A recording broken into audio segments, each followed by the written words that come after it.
Ladies and gentlemen, the story you are about to see is true. The names have been changed to protect the innocent.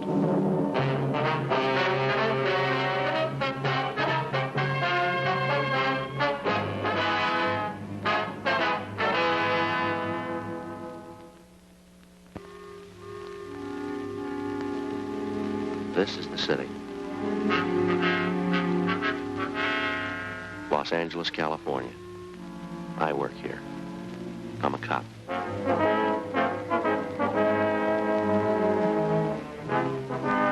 It was Monday, June 8th. It was warm in Los Angeles. We were working the day watch out of Homicide Division. My partner's Frank Smith. The boss is Captain Lorman. My name's Friday. A young girl had been shot with a .22 caliber rifle. It was reported as suicide. We had to check it out.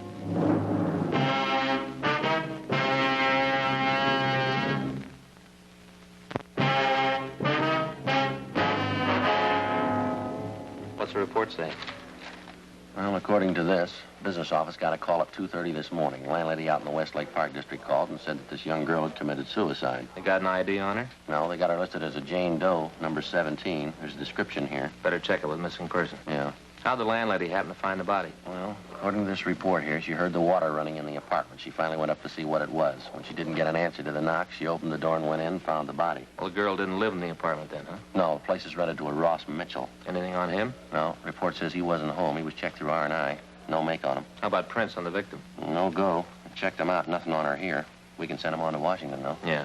Found a suicide note. There's a transcript of it here. What's it say? Ross, I've tried to make you understand. Nothing seems to do any good. I've told you that I won't stand in the way of your career. But you don't want to try to make a go of it. I know this doesn't solve anything, but it's the only way I can think of. Any signature? No. Report says the original copy's over at the crime lab for processing. Mm-hmm. They're going to send it on tomorrow, then? Yeah, I talked to Gorey and Barkley. They rolled on the call. Uh-huh. They said that there's something that doesn't ring for them. They say what it was? No, just that it didn't look right. Well, I guess we better start with the landlady. Yeah, that's the best lead we got. Galindo and Bates are out there now. The place was staked right away. Friday, you want to take it on, too? Yeah, thanks. Homicide, Friday. Oh, yeah. Mm-hmm. I just got it. Yeah. Okay, Max, have him wait there, will you? Yeah. No, we'll be right over. Right. Oh, we got a break. That's Max Kuntz over at the coroner's office. He's got an ID on the girl. Yeah. Her father's there now.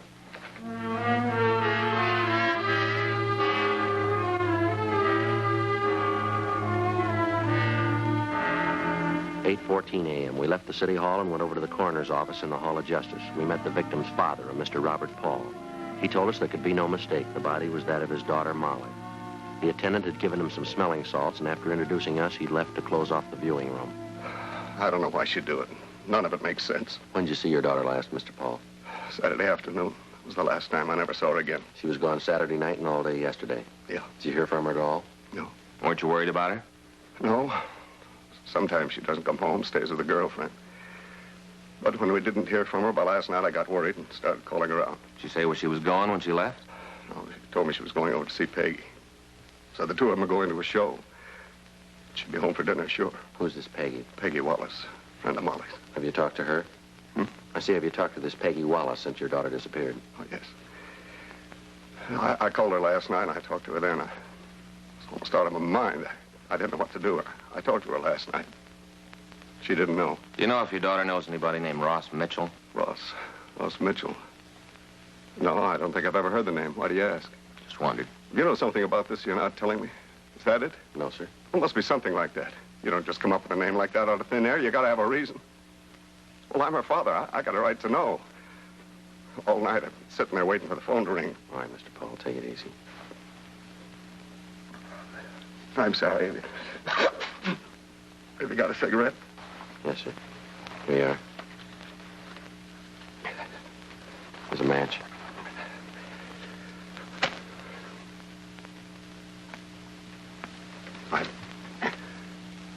I'm sorry about that. It's all right, sir. We understand. Can you give us an address where we can talk to this Peggy Wallace? Yes. She works at a restaurant over on 7th. I've got her home address, too, if you want it. Well, did your daughter have any steady boyfriends that you knew of? No, I don't think so. No one that she went with steady. Was there one man she liked more than the others? I think there was. I don't know who. Her mother asked her about it a couple of times. Wanted to know who the fellow was, and Molly never say. Just said that it wasn't serious and it didn't matter. Did your daughter have a job? Not regular. She used to model once in a while. And maybe she'd Pick up a day's work in pictures, not much. I see. Now, can you think of any reason why she'd want to take her own life? No. She seemed pretty happy, never gave any indication that anything was wrong. Has she been ill lately, would you know, under a doctor's care? No, not that I know about. Possible she might have been seeing a doctor and you wouldn't know it? No, her mother would know and she'd have told me. I'm pretty sure she was feeling all right. Anything about her job, maybe? Anything that bothered her? What do you mean? Well, was she happy with what she was doing? Did she feel like she was doing what she wanted to do? Oh, yeah. Molly didn't want a career. She was looking for a husband, wanted to settle down and raise a family. Well, can you think of anything at all that might make her want to take her own life? No. I can't understand it. None of it makes sense to me. Where she was from, she didn't know anybody in that part of town. I don't know what she'd be doing over there. Did she drink? I don't think I understand. Well, I mean, did she drink much, sir? At bars, cocktail lounges, anything like that? Oh, no. No, she didn't. Molly was a good girl. She didn't drink or smoke. She was a good girl. Just a home and family. That's all she wanted, nothing more. I don't know why you're asking me all these questions. I'm her father. You're the police. It's up to you to find the reasons. That's your job, not to come around and say things about my girl. Well, we're sorry. We didn't mean to offend you, Mr. Paul. I'm sorry, too. Sergeant, may I ask you a question? Yes, sir? Are you just going to write this off as a suicide? We don't know. Do you men really think my daughter killed herself? We don't know, sir, but we're going to find out. We continued to talk to the father of the victim. From him, we got a list of the girl's friends, the addresses, and the names of the people she worked for. While we were talking to him, he was unable to give us any idea as to why Molly Paul might want to take her own life. He insisted that he didn't know any one of his daughter's acquaintances named Ross Mitchell. Mr. Paul recovered from the initial shock and went home. 8:40 a.m. We called the girl's mother, Mrs. Paul. She corroborated her husband's story and told us that she didn't know a Ross Mitchell. 8:43 a.m. We checked with the crime lab to see if they'd been able to come up with anything in the dead girl's effects to help us. Lieutenant Lee Jones at the lab told us that they hadn't finished their investigation yet. 8:50 a.m. We drove over to the rooming house where Molly Paul had been found, and we talked with the landlady, Thelma Keene. It's terrible, the poor little thing. Yes, ma'am. You haven't seen Ross Mitchell yet? No, he hasn't come in yet. I told the officers last night that I didn't expect him until noon today. Have you seen the girl before? Once in a while, she'd come in with Ross, wait for him, and then go right out. Did you see her last night? I told the officers that were here last night that I didn't. Didn't you talk to them at all? Well, we have the report they filed, Miss Keene, but we'd like to get some facts from you if we could. Well, it seems like a waste of time, but I suppose you have to. Yes, ma'am. Do you have any idea when Miss Paul might have come in? No, not the slightest. When was the last time you saw Mitchell? Saturday around noon, he came in and told me that he'd be out of town over the weekend. Said for me to keep an eye on the place. Did he tell you where he was going? He said he was going to visit an assistant director friend of his over at La Cañada. Did he say what this friend's name was? No, they're working on a picture together. Ross just met him the other day, asked him out for the weekend. Ross is very good at making friends. Mm-hmm. Do you know where he's working? No, Ross said it was a sea adventure, doing it in full color 3D. Guess it's going to be quite a spectacle. Didn't have all the gimmicks in my day. Ma'am? We didn't have 3D or the other things. In my day, we acted. We knew how to act, from the heart. That's me. Henry Montaigne said I played the greatest maid ever. It was a big part. These youngsters, a good flack can make a star out of anybody. Things have changed. Here, this was made over on Catalina Island. We were shooting a jungle picture. We acted. No doubles for us. Real actors. And when was that, ma'am? A few years ago. Why are you asking all these questions about Ross? Well, the note the girl left was addressed to him. Well, that doesn't mean anything. Just some lovesick girl. That doesn't mean Ross had anything to do with it. Well, we have to be sure, Miss Keene. Well, you just believe me. I know the boy. He wouldn't get mixed up in a thing like this. Just some lovesick autograph hunter. Same thing used to happen to me all the time. Is that right? Sure. I used to get a couple hundred letters a week from men asking me to marry them. Said if I didn't, they just couldn't go on. Well, they did, though, but I guess it made them feel better. That's all it was, though, adolescence. How long has Ross lived here, ma'am? Since he came to California. How long has that been? Oh, I guess it's been about 3.5 years. Came out here from the Midwest, wanted to be an actor, moved out, and started pounding on doors. He's done pretty well. He'll do better. He's going to be a big star someday. Handle him right, and he'll be a big man. Yes, ma'am. Has this girl ever come to see anybody else here in the building? No, not that I know of. Never saw her. Mm-hmm. How'd you happen to find the body? Would you tell us? I went to bed about 10:30. They were running one of my old movies on TV, and I stayed up to see it. Did you happen to catch it? It was called The Floods Will Come. It was made over on Catalina. It starred Nick Benton, real movie idol. Here's one of the stills from the picture. Here's the whole company. And that's me. And that's Nick with the puttees. He put on a little weight. I remember he had to do road work while we were there to trim down. He held the company up for a week. It was a grand picture. They didn't do it right on television. It looked a little corny. I guess the way they run it through the machines, you know, we all look pasty, even Nick. Yes, ma'am. Would you go on, please? Well, after I saw the picture, I went out to the kitchen, got a bowl of shredded wheat to eat in bed, and came back to the bedroom, and I heard this noise. What noise was that, ma'am? Like somebody running water in one of the taps. It went on, and pretty soon it started to bother me. I couldn't understand it. Uh-huh. Finally, I went up to see who it was, and the noise came from Ross's apartment. I knocked, but there wasn't any answer, so I unlocked the door and went in. I thought something was wrong. That's when I saw her. Yes, ma'am. She was lying on the bed, and right away I called the police. Now, before you went up, did you hear any other noises?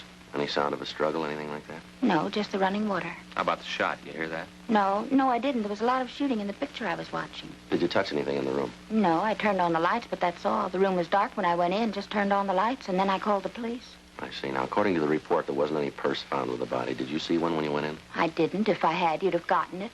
What are you trying to say, that I stole her purse? Is that what you're trying to say? No, ma'am. Well, you'd better not.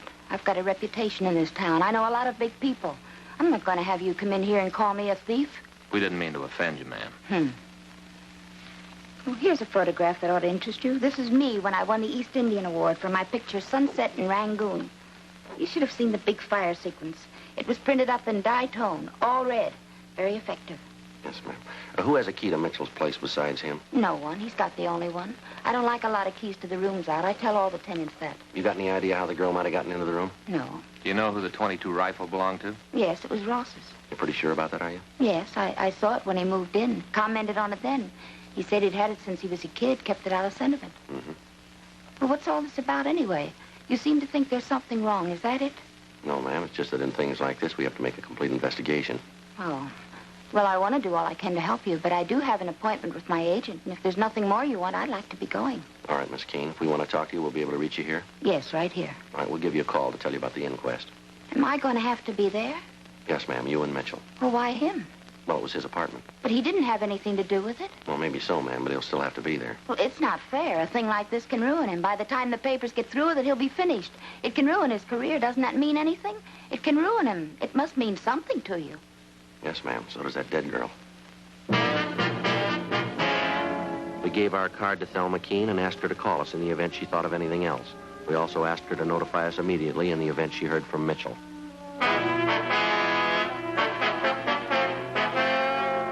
9:15 a.m. We went upstairs and checked with Galindo and Bates, who were staked out in Ross Mitchell's room where the dead girl had been found. You haven't seen him, huh, Dan? No, only those pictures on the wall. Actor, huh? Yeah, looks like he's in every one of them, huh? I don't see many of those anymore. Yeah. My wife's still crazy about him. Well, we'll check you later, huh? Right. The stakeout in the room continued.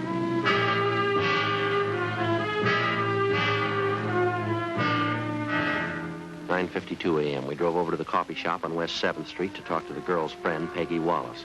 The cashier told us she was sitting at the end of the counter typing out the day's menus. Well, what about Molly? Something wrong? When was the last time you saw her? Let's see. This Saturday night. She stayed at my house. Left about noon Sunday. I had the day off. Figured maybe we'd do something. Molly said she had something to do. Last time I saw her was Sunday morning. Do you know a man named Ross Mitchell? That bum. Why do you say that, Miss Wallace? Because he is. Real no good. You pretty friendly with Miss Paul, is he? Molly thought so. Turned out he was just using her. How do you mean? Thought at first she could get him some jobs. Turned out he could do better. He dropped her. They were going to get married. And he figured he could do better, so he dropped her. How long has Mitchell known her? About a year or so. He showed up at an audition. Molly was there. Molly had the part, just had to go through the business to make it look good. She had the part. You know what I mean? I think so. Do you mind if I go ahead with these menus? Boss will get sore if I don't get through with them. No, you go right ahead. We can talk while I'm doing it. I took a course once. Touch typing. Didn't think I'd ever use it. Boy, was I fooled. Yes, ma'am. Well, this Ross really gave her the rush. He had her take him around, introduce him to her friends, got him a couple jobs. She's the one who introduced him to Mike. Mike? Yeah, Mike Cowell. That's Ross's agent. Molly set it up. There wasn't anything she hadn't done for him. And the bum acts like this. What do you mean? Treats her so bad. Say, how do you spell croquettes? I think it's Croquettes.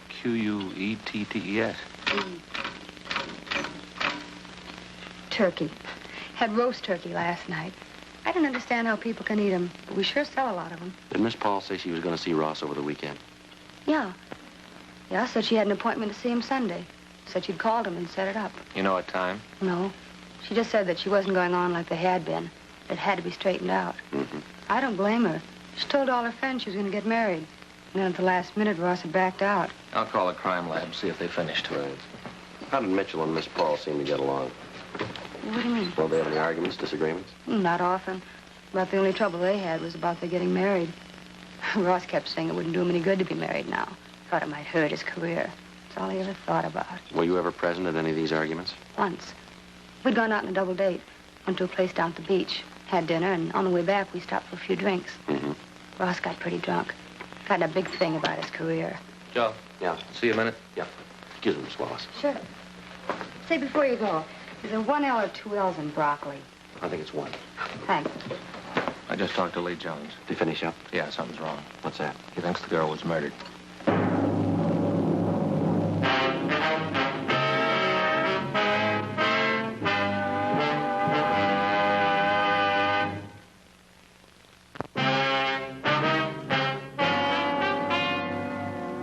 A.m. We drove over to the crime lab and talked with Ray Pinker. He told us that when they checked for powder burns on the body, they hadn't found any. They measured the reach of the dead girl and found that it would have been almost impossible for her to have pulled the trigger on the rifle, leaving the fingerprints that they had found on the gun. The Walker test failed to show any traces of nitrate powder on her hands or clothing. The handwriting on the suicide note found in the room was checked against samples of Molly Paul's writing. They were not the same. From their findings, the men in the crime lab said that it was their opinion that the girl had not killed herself, that she'd been murdered. We went back to the city hall and called Thelma Keene. She told me that she hadn't heard from Ross Mitchell. Frank prepared a local and an APB on the suspect, and it was sent out. 12:30 p.m. We went back to the rooming house and relieved the stakeout. Still no sign of the suspect.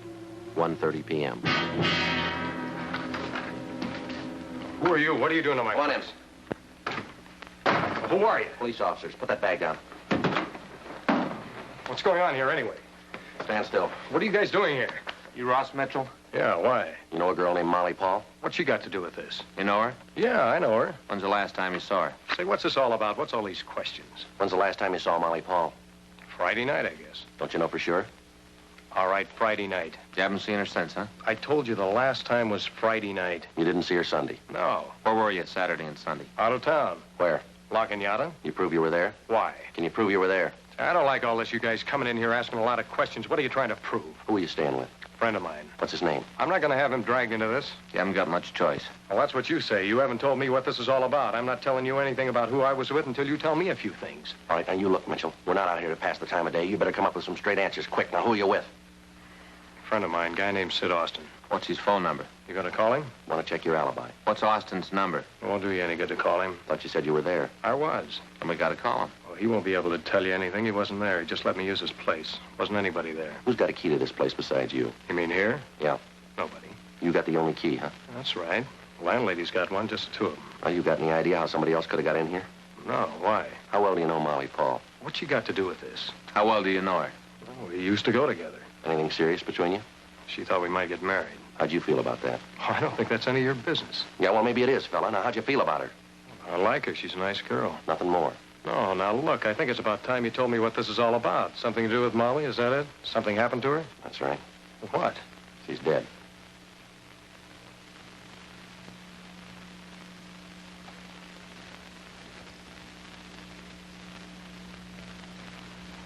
How did it happen?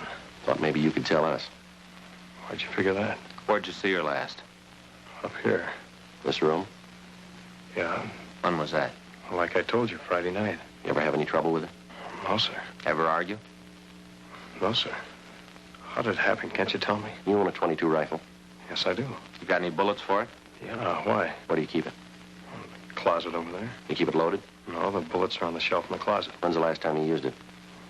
Been a long time, not since I came out here. You ever been arrested? No, Never been in jail, huh? never. All right, come on, Ross. We better go downtown. What for? Want to talk to you. Why? You got to tell me before I have to go. You got to tell me what you're holding me for. Suspicion of murder. Let's go.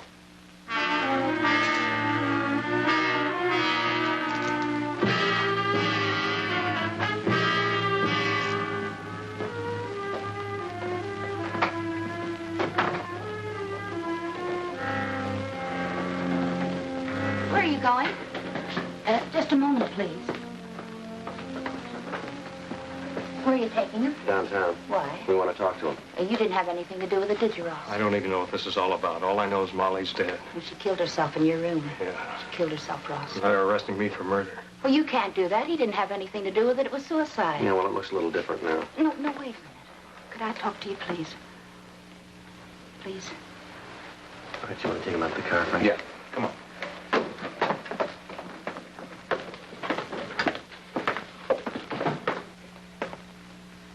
Well, you can see you're making a mistake. Ross didn't have anything to do with it. He's going to have enough trouble with this girl killing herself in his room. You can't arrest him for murder. It was suicide. Doesn't look that way now, ma'am.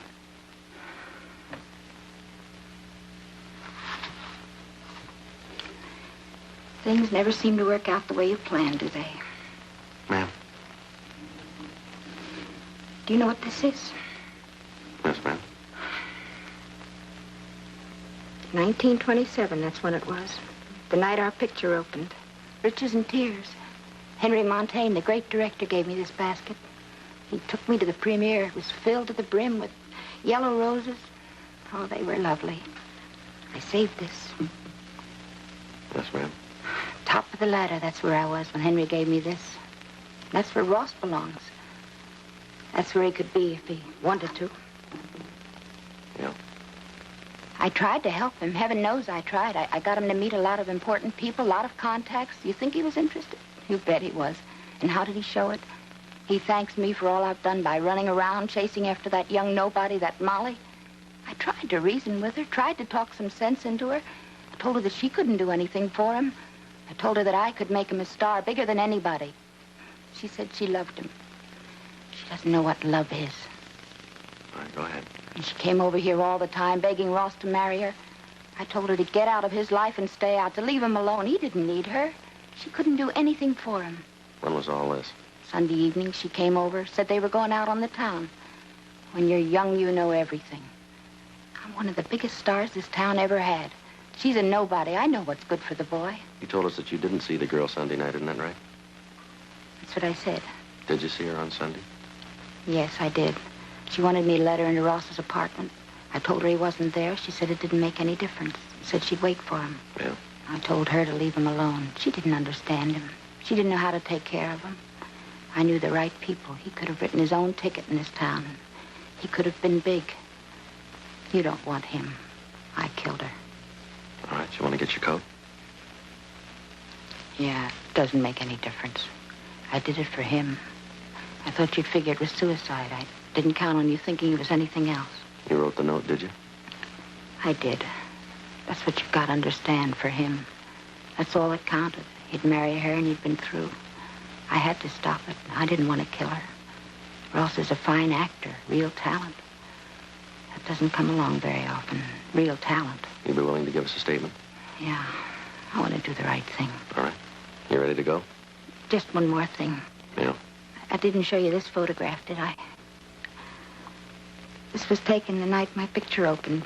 I haven't changed much since then. Not really. I wear my hair a little different, that's all. Yes, ma'am. You've got to promise me when we get downtown, no pictures. I don't want them to take any pictures of me. None. Well, we'll do what we can. Yes. This is the one we'll release to the press.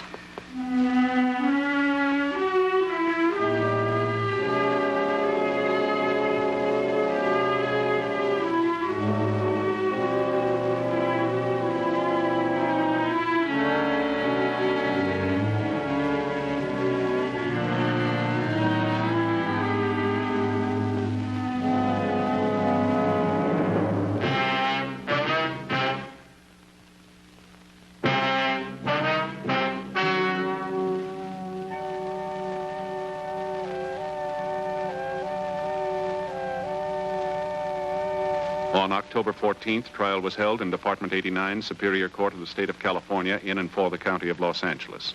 In a moment, the results of that trial.